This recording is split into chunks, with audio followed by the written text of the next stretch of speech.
India ఇప్పుడు వాళ్ళ nuclear weapons కూడా పనిచేయకుండా ఉండేటట్టు మనం వ్యూహం ఉండడం, ఇవన్నీ సంసిద్ధంగా అంటే ఇండియా నిజంగా చెప్పాలంటే అధునాతనమైన యుద్ధం అక్కడ ఉక్రెయిన్ రష్యా యుద్ధాన్ని గమనించి, ఇక్కడ ప్రస్తుతం జరుగుతున్న ఇరాన్ అమెరికా యుద్ధాన్ని గమనించి చాలా అధునాతన యుద్ధ తంత్రాన్ని పోగు చేసుకుని ఇక చైనా పాకిస్తాన్ నుంచి ఆ మాత్రం రెసిస్టెన్స్ కూడా లేకుండా పాకిస్తాన్ ఓడించడానికి అదే చెప్తున్నారు.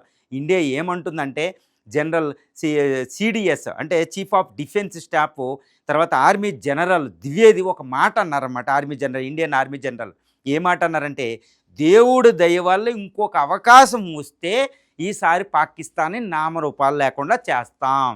అంటే ఏంటి, ఒకవేళ అది యుద్ధానికి పాల్పడితే మాకు వచ్చిన అవకాశం ఇండియాకి, ఈసారి పాకిస్తాన్ అంతమే, 4-5 ముక్కలు అవుద్దంటూ రాజ్నాథ్ సింగ్ గారు కూడా ప్రకటించారు.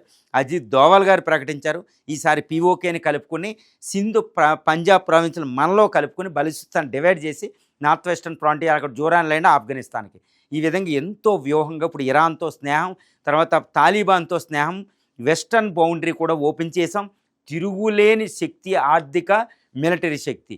ఇప్పుడు దీని ముందు పాకిస్తాన్ 6వ యుద్ధానికి వచ్చే అవకాశం ఉంది, మూర్ఖుడు కాబట్టి. వస్తే ఇండియా సంసిద్ధంగా దాన్ని అటాక్ చేసే అవకాశం ఉంది. ఈరోజు మే 7th first anniversary of the operation Sindoor.